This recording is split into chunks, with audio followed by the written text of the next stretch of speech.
So hello everyone. अभी हम लोगों ने इससे पिछले लेक्चर में अपने कुछ बेसिक डेफिनेशंस ऑफ सर्कल सीखी थी, जिसमें mainly centre, radius, diameter, chord, arc, sector, segment, circumference, tangent and secant के बारे में सीखा है।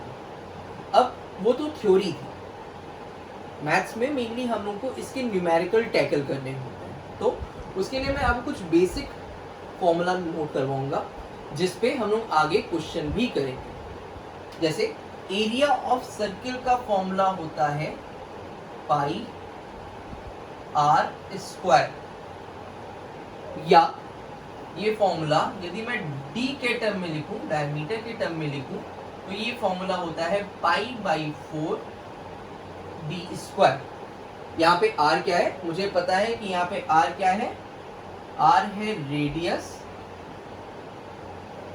और डी क्या है, डायमीटर। चलिए, तो इतना हम लोगों ने पहले नोट कर लिया कि एरिया ऑफ सर्किल क्या होता है, पाई आर स्क्वायर या पाई बाई 4 डी स्क्वायर।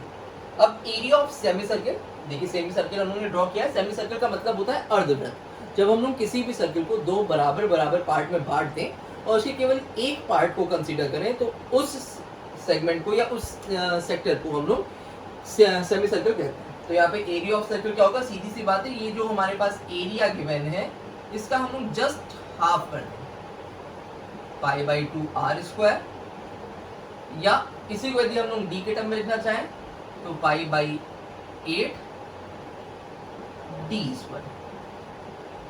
लेकिन हम लोग बेसिकली जब एरिया ऑफ सेमी सर्किल पढ़ते हैं तो वहां पे हम लोग डी के टर्म में वैल्यूज नहीं लिखते, क्योंकि ये पाई बाई 8 डी स्क्वायर बोलना बहुत ऑड हो जाता है। इस वजह से हम लोग जब एरिया ऑफ सेमी सर्किल पढ़ते हैं तो हम लोग केवल पढ़ते हैं पाई बाई 2 आर स्क्वायर। और ये पाई बाई 2 आर स्क्वायर आया कहाँ से, फिर से बेसिक डेफिनेशन पे चलते हैं। हम लोगों ने कहा कि सेमी सर्किल होता क्या है, कि जब हम एक पूरे सर्किल को, ये पूरा सर्किल जो है इसको हम लोग क्या करते हैं, दो इक्वल पार्ट्स में डिवाइड कर दें और केवल एक पार्ट को कंसीडर करें, तो उसे हम लोग कहते हैं सेमी सर्किल, या हिंदी में कहते हैं अर्धवृत्त। तो सीधी सी बात है, जब एक पूरे एरिया का मान पाई आर स्क्वायर है, तो जब हम उसको दो इक्वल भागों में बांट देंगे, पार्ट्स में कट डाउन कर देंगे, तो उसका मान पाई बाई 2 आर स्क्वायर के बराबर होगा।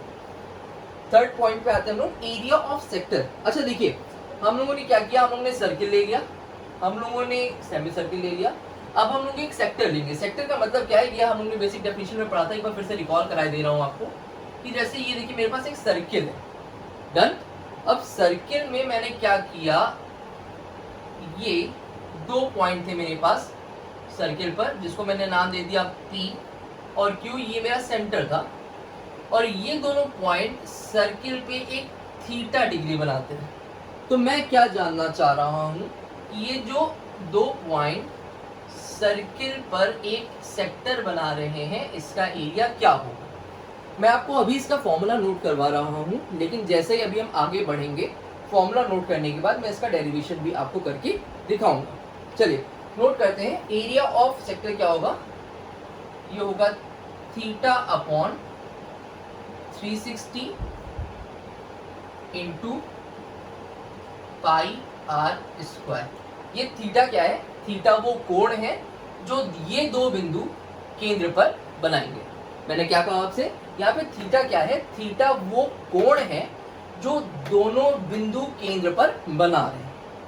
आगे चलते हैं, सर्कमफेरेंस ऑफ सर्किल। सर्कमफेरेंस क्या होती है, मैंने आपको पिछले लेक्चर में बताया था कि यदि हम लोग सर्किल को बीच से काट दें और उसको सीधे एक रेखा के रूप में खींच दें, तो उसकी जितनी लंबाई होगी उसे हम लोग सर्कमफेरेंस ऑफ सर्किल कहते हैं। इसकी वैल्यू हमेशा फिक्स रहती है 2 पाई आर, या यदि इसको हम लोग डी के टर्म में भी लिखना चाहें तो ये मान हो जाएगा पाई। ये आया कहाँ से, हम लोग जानते थे कि अभी हम लोग ने इससे पहले वाले लेक्चर में पढ़ा था कि d इज इक्वल टू क्या होता है, 2r। तो यदि कोई चीज लिखी हुई है 2 पाई r, तो उसको मैं ऐसे भी तो लिख सकता हूँ 2r पाई। तो यदि 2r पाई मैं लिख सकता हूँ, तो 2r को मैंने क्या लिख दिया, d पाई, या d पाई मैं लिखूँ या पाई d लिखूँ, बात एक ही होती है। इस तरह से मैंने क्या किया, 2 पाई r को पाई d के रूप में लिख दिया। अब सर्कमफेरेंस ऑफ सेमी सर्किल क्या होगी, सर्कमफेरेंस ऑफ सेमी सर्किल क्या होगी, देखिए ये है circumference, circumference of semi circle क्या होगी। तो मैं इसको निकालूंगा। देखिए ये मेरे पास क्या है, ये मेरे पास है सर्किल की सर्कमफेरेंस 2 पाई आर। यदि मुझे क्या करना होगा, सेमी सर्किल की सर्कमफेरेंस निकालनी होगी, तो सीधी सी बात है, जब एक सर्किल है उसकी लंबाई मान लिया मैंने कुछ एल है, यदि मैं उसको 2 बराबर भागों में बांटूंगा तो जो सेमी सर्किल है उसकी जो लंबाई होगी वो भी तो आधी हो जाएगी ना। तो यहाँ पे हम लोगों के पास वैल्यू है 2 पाई आर, तो ये वैल्यू हो जाएगी 2 पाई आर बाई 2 यानी कि पाई आर। इसको आप नोट डाउन कर लीजिएगा सारे फॉर्मूले। ये कौन कौन से फॉर्मूले हम लोग के पास, area of circle, area of semi circle, area of sector, circumference of circle और सर्कमफेरेंस ऑफ सेमी सर्किल। अब इसके अलावा एक और फॉर्मूला भी मेरे पास आता है कि यदि मैं सर्कमफेरेंस ऑफ सेक्टर निकालना चाहूं तो क्या होगा, सर्कमफेरेंस ऑफ सेक्टर। देखिए इसकी भी तो अपनी कुछ लंबाई होगी, ये जो पार्ट है पी क्यू, इसकी भी तो अपनी कुछ लंबाई होगी। तो इसको कैसे निकालेंगे, मैं आपको सेम वही चीज दिखा रहा हूँ। इसका फॉर्मूला भी नोट करा रहा हूँ, डेरिवेशन इसके जस्ट बात कराऊंगा जब मैं फॉर्मूले सारे नोट डाउन करवा लूंगा। इसका फॉर्मूला क्या होता है, theta by 360, theta upon 360 into 2 pi are.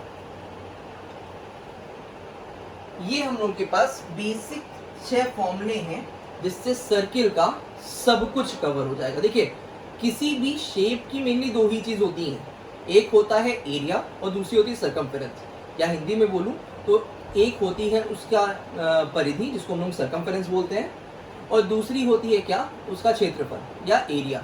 परिधि को हम लोग आयत रेक्टेंगल के टर्म में परिमाप के सेंस में बोलते हैं या पेरीमीटर के सेंस में बात करते हैं। चलिए होपिंग आपको इतना तो समझ में आया होगा।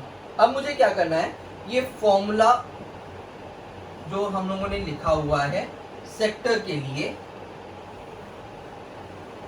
इनका डेरिवेशन करना है। डेरिवेशन मैं आपको इसलिए करा रहा हूं कि आपको एटलीस्ट ये समझ में आना चाहिए ये फॉर्मूला आ कहां से है।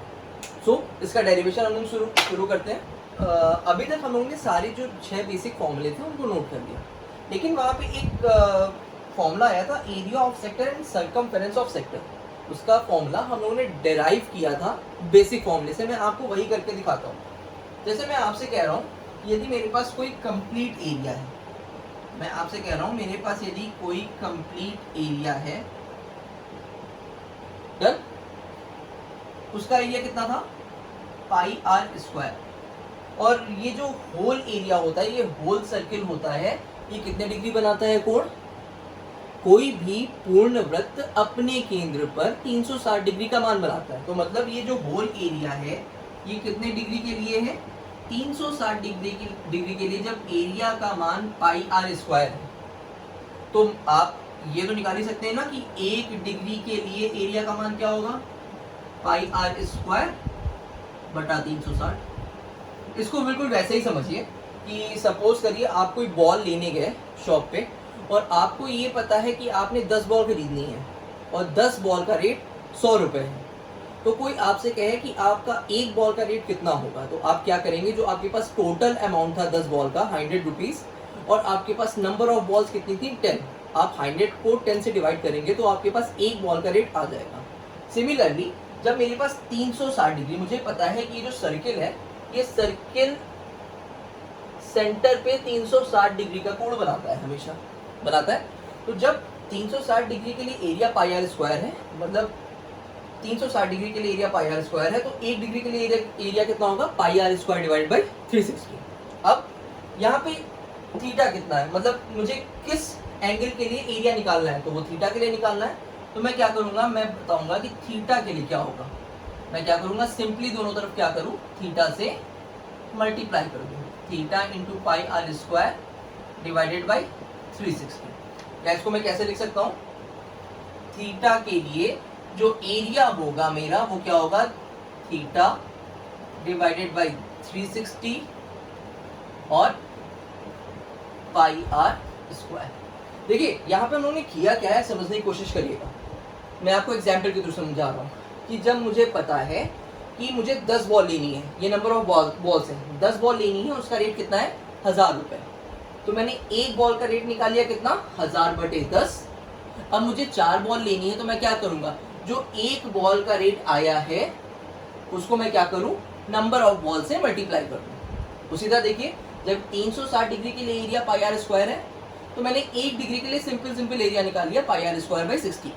अब जब मुझे कुछ गिवन थीटा के लिए, कुछ गिवन एंगल के लिए अपना एरिया निकालना है तो मैं क्या करूँगा, बस उसी एंगल से अपने 1 डिग्री वाले एरिया को मल्टीप्लाई कर दूंगा। और 1 डिग्री वाले सर्कल का एरिया कितना है, सेक्टर का एरिया कितना है, पाई आर स्क्वायर बाई 360। तो मतलब ये जो वैल्यू आ जाएगी मेरी, क्या आ जाएगी, theta by 360 into pi r square. ये क्या आया है, एरिया। अब इसी तरह मैं क्या करूंगा, सर्कमफेरेंस को प्रूव करूंगा। देखिए, जब होल सर्किल होता है, होल सर्किल होता है तो उस केस में जो मेरी सर्कमफेरेंस है वो क्या होती है बेटा, 2 पाई आर।